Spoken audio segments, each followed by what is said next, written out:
Assalamualaikum warahmatullahi wabarakatuh. Sebelumnya perkenalkan, nama saya Najma Cahyadina dari kelas 11 MIPA 4, absen nomor 18. Tujuan dibuatnya video ini adalah untuk pemenuhan tugas mengenai APBN dan APBD. Kali ini saya akan membahas mengenai APBN. Apa sih APBN itu? APBN merupakan singkatan dari Anggaran Pendapatan dan Belanja Negara. Adalah rencana keuangan tahunan pemerintah negara Indonesia yang telah disetujui oleh Dewan Perwakilan Rakyat atau DPR. APBN berisi daftar sistematis dan terperinci yang memuat rencana penerimaan dan pengeluaran negara Indonesia dalam 1 tahun anggaran. Lalu, apa saja fungsi APBN? Fungsi APBN. Yang pertama, fungsi otorisasi. Fungsi otorisasi dari APBN berarti anggaran negara yang dijadikan dasar sebagai pelaksanaan pendapatan dan belanja negara pada tahun yang sedang berjalan. Sehingga pembelanjaan dan juga pendapatan nantinya bisa dipertanggungjawabkan pada rakyat Indonesia. Berikutnya, fungsi perencanaan. Dalam hal ini, fungsi perencanaan berarti APBN bisa dijadikan sebagai acuan bagi negara untuk bisa merencanakan berbagai kegiatannya pada tahun yang sedang berjalan. Sehingga, jika anggaran belanja sudah disusun secara rapi, maka negara bisa membuat berbagai rencana kegiatannya guna mendukung pembelanjaan tersebut. Yang ketiga, ada fungsi pengawasan. APBN juga berfungsi sebagai pengawasan, yang berarti bahwa pembuatan rencana anggaran wajib dijadikan sebagai suatu pedoman untuk menilai segala jenis aktivitas penyelenggaraan pemerintah sudah sesuai dengan apa yang sudah ditetapkan. Dengan begitu, masyarakat akan mudah untuk menilai ketepatan pemerintah dalam menggunakan uang negara. Berikutnya ada fungsi alokasi.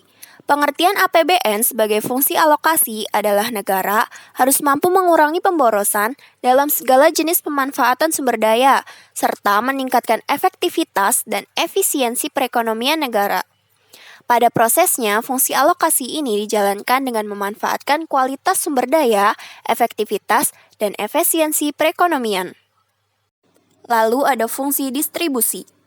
Fungsi APBN sebagai distribusi berarti negara harus memperhatikan keadilan dan kepatutan dalam menjalankan berbagai kebijakannya.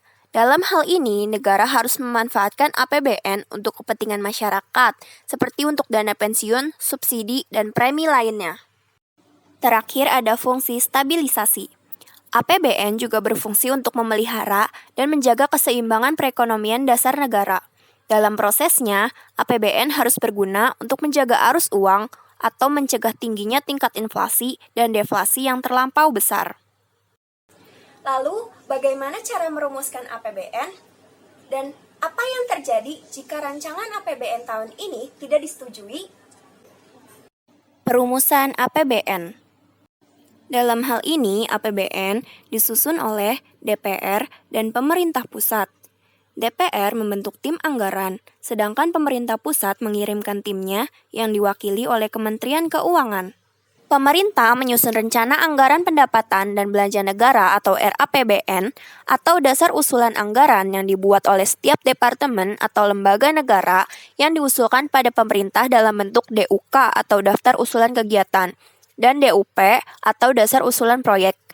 DUK diusulkan untuk kegiatan rutin, sementara DUP diusulkan untuk kegiatan pembangunan. Pemerintah mengajukan RAPBN pada DPR untuk dibahas. Hasil kesepakatan akan menghasilkan suatu produk hukum yang disebut undang-undang. Jadi, APBN adalah produk hukum berupa undang-undang. APBN juga dapat mengalami revisi. Revisi tersebut kita kenal dengan APBNP. APBNP digunakan oleh pemerintah untuk melakukan penyesuaian terhadap kondisi-kondisi yang dihadapi pemerintah. Lalu, bagaimana jika rencana APBN tahun ini tidak disetujui? Menurut Pasal 23 Undang-Undang Dasar 1945, sebelum amandemen, menjelaskan bahwa anggaran pendapatan dan belanja ditetapkan tiap-tiap tahun dengan undang-undang. Apabila Dewan Perwakilan Rakyat tidak menyetujui anggaran yang diusulkan pemerintah, maka pemerintah menjalankan anggaran tahun yang lalu. Mungkin itu saja yang dapat saya sampaikan, kurang lebihnya mohon dimaafkan. Wassalamualaikum warahmatullahi wabarakatuh.